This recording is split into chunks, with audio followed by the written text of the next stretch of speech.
உங்கள் சத்யாவில் இப்பொழுது ஆடி அதிரடி தள்ளுபடி.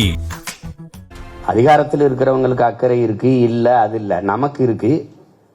இப்ப ஐயா சொல்ற மாதிரி வேளாண்மைக்கு மட்டும் இல்ல, குடிக்க தண்ணி இருக்காது. பருவநிலை ஆய்வாளர்கள் சொல்றதை பார்த்தா இவ்வாண்டு பருவமழை பொய்க்கும், குறையும்ங்கிறாங்க. இப்ப வறட்சியை, பெரும் வெள்ளத்தை தாங்கிடலாம், வறட்சி எப்படி தாங்கி போறது? குடிக்க தண்ணி இல்லாம எப்படி போறது?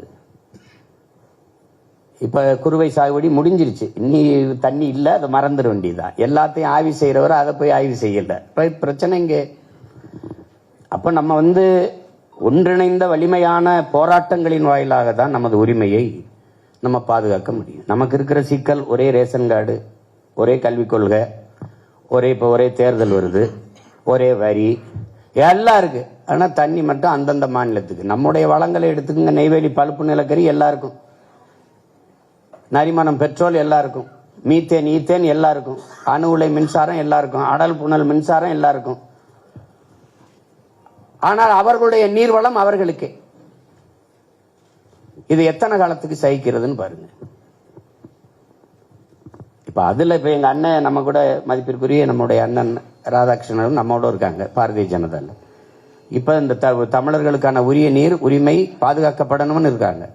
ஆனா அங்க இருக்கிற பாரதிய ஜனதா என்ன முடிவெடுக்கும்? கர்நாடக மக்களின் நலனை தான் பேசும். அந்த மாநிலம் என்று வருகிற போது இந்திய இறையாண்மை ஒருமைப்பாடு பேசுகிற நாட்டு கட்சிகள் கர்நாடக மக்களின் நலனையே பேசும். அப்போ அருகில் இருக்கிற ஒரு தேசிய மக்களின் உரிமையை அற்ப தேர்தல் வெற்றிக்காக, லாபத்திற்காக பறிகொடுக்க அவர்கள் தயாராக இருக்கிறார்கள். இப்ப காங்கிரஸ் தண்ணி கொடுக்கணும்னா அடுத்த தேர்தலில் தோக்கும், பாரதிய ஜனதா கொடுக்கணும்னு பேசினா தோக்கும். அதனால அவன் அந்த தேர்தல் தோல்விக்காக பயந்துகிட்டு அந்த மண்ணின் மக்களின் உரிமைக்கு தான் நிற்பான். மற்றவர்களை பற்றி நம்ம கவலைப்படாது. நமக்கு இந்த மண்ணும் மக்களும் மக்களின் நலனும் உரிமையும் தான் முக்கியங்கிற போது நம்ம எல்லாம் ஒன்றிணைந்து நிற்க வேண்டியது இருக்கு. அப்போ ஒற்றை குரலாக எமது உரிமை அதுதான். இப்ப நீங்க உயிரை இழக்கலாம், உரிமையை இழக்கலாம். உயிரை இழக்கிறது சீமான் இழக்கிறது அது தனிப்பட்ட இழப்பு. உரிமை இழப்பது ஒட்டுமொத்த தேசிய இனத்தின் உரிமைக்கான இழப்பா ஆயிருது. அதனாலதான் உயிரினும் மேலானது எமது உரிமைங்கிற முழக்கத்தை நம்முடைய தலைவர் முன் வச்சாங்க. அப்ப அந்த நோக்கத்துல நம்ம இந்த ஒருங்கிணைப்பை பாராட்டணும். இதை நம்ம மென்மேலும் கொண்டு போகணும். இப்ப அடுத்து எடுக்கிற போராட்டத்தை கூட அதுல குறிப்பிட்டிருக்காங்க, உண்ணாவிரதம். அதுல எனக்கு உடன்பாடு இல்லை. அது இன்னும் கொஞ்ச நாள் நம்ம எல்லாருமே உண்ணாம தான் இருக்க போறோம். இன்னும் தண்ணியும் இல்லை, ஒண்ணும் இல்லை. அதுக்கு அது விரதம்னு இருக்க வேண்டியதில்லை. அது பேரெழுச்சியான ஆர்ப்பாட்டம் அல்லது போராட்டமாக வைத்தால்தான் அது கவனம் பெறும். உண்ணாவிரதமா இருந்தா நம்ம உயிரை கொடுத்து போராடியே மதிப்பு ஒரு கவனம் இல்லை. செத்தே போனான் பல பேர், அதே திரும்பி பார்க்கல. பட்னி நடந்தா ஏன் பார்க்க போறேன், இவங்களுக்கு ஒரு வேலை இல்லைன்ட்டு போவான்.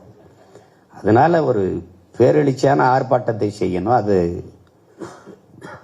அப்ப நம்ம தொடர் பேரெழுச்சியான போராட்டங்களின் மூலம்தான் இதை நம்ம சட்ட போராட்டம் தனி, ஆனால் அரசியல் போராட்டம்.